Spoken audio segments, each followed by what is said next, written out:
Okay, it's all tuned up and it's intonated, and the saddles are all the way down, but the action's looking pretty good, hovering at just over a mil at the 24th.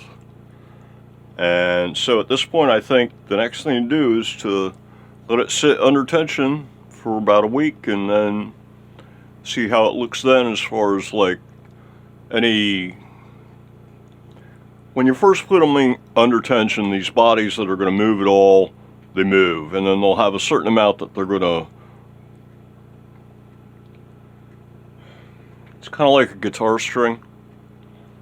Yeah, all materials tend to be, you have plastic and non-plastic deformation when something's stretched or bent or whatever, compressed. And so at first, you'll get a little bit of stretch that will never go away. And then you get more stretch that snaps back. And then beyond that, the thing actually breaks. Or, in the same case of bend, you'll get a certain amount of bend it, and then when you relax it again, it might not come quite straight again. And then you bend it even more, but it will come back to that not quite straight again. But you bend it too much and yeah, so this is now being bent, and we want to see how far it's going to go and where it's going to settle out after a week, something like that. It might require more shim. If you go back and look at some of these other plywood bodies, over time they'll do this kind of a thing and start to slowly bend. They only bend a certain amount and then they stop. And then once you set them up with the proper neck break angle, at that point you're good to go for the rest of the life of that body. So, but yeah, it's a good idea to like let them break in, or whatever you want to call it. So that's where this thing is at this point. And yeah, I mean, it's, you know, it works. And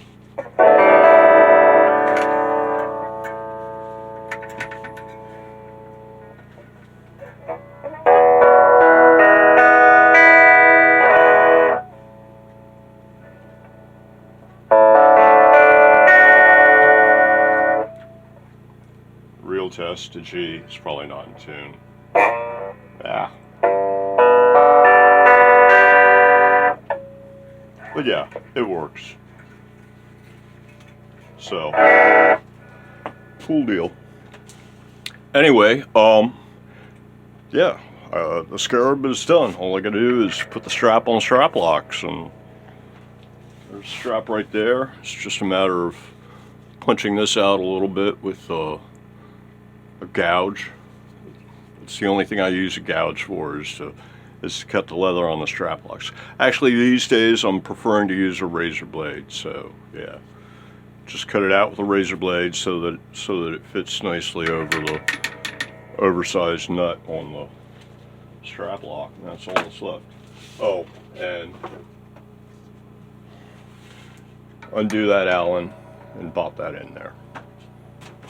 So until the next one, let's see, we got our OEM fender switch plate, or jack plate, I mean, sorry, for the Flying V. Still waiting on a carbon fiber tube for the carbon fiber neck build, neck and body build. And waiting on a correct SSS pick guard in black for the black stain Strat, because the black pick guard I got for it was a HH, or the one I had sitting around, whatever. So yeah, I think just about everything is on hold, waiting for parts. Oh, this just came in.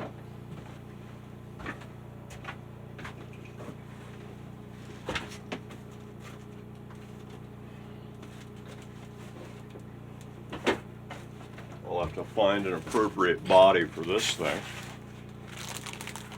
I saw think it was Music is Win, and he did a review of a fretless guitar. I was like, oh my god, yet another kind of guitar I don't have yet. I'll have to build one.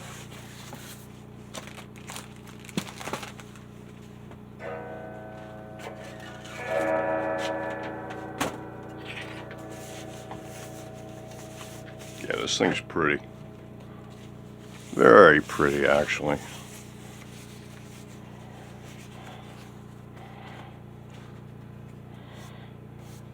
So, rosewood, I do believe. And, yeah, skunk stripe. Fully finished, clear coated. So, trying to get it to catch some reflections here, but yeah, it's clear coated. So yeah, it's a very pretty neck. It's got a nice nut. Doesn't have like the surround thingy there, but at least it's straight and clean. And yeah, beautiful fretboard, all nice and finished. Yeah, so this has got to be some kind of a poly clear coat on it. Looks like it's quite thick. Wonder if the skunk stripe's real. Might be fake. One of the ones I was working on recently, it had a skunk stripe on the back. It might have been this neck actually. And sanded right off, it was paint. But anyway, yeah, I'm gonna find a nice body to go with this and do a fretless. And I think I'm gonna also do an X13 type with wood neck and a Babenga body and Steinberger trans trim. Basically the best of everything I got left, and maybe even use machine screw hardware on it. So, but yeah, I'm kind of, things are slowing down here all of a sudden. Got like 4 guitars or something like that waiting on parts. So yeah, might be a little while before the next video, or at least until the next build's completed. But until then, everybody go make some sawdust, and I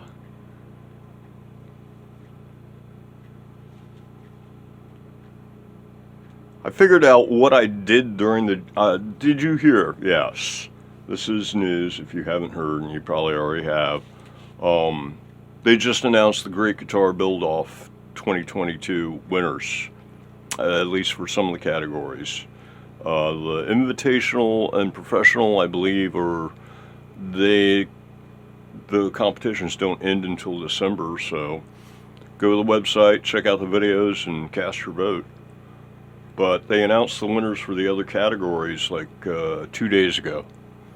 And yeah, so go check it out. I've been watching the build videos myself, some very impressive builds this year. And I was curious as to what I had been doing during that period of time, and so I went and I looked at my own videos and what I had posted, and apparently I did 17 builds during April, May, June, July, and August. And I actually didn't even do any builds at all in August. I more or less took August and September off because I'd just gotten a new gaming rig, and so I had to spend a couple months getting caught up on my video gaming. So, but yeah, 17 guitars, wow. But anyway, until the next one, everybody go make some sawdust. Have a good one. See y'all later.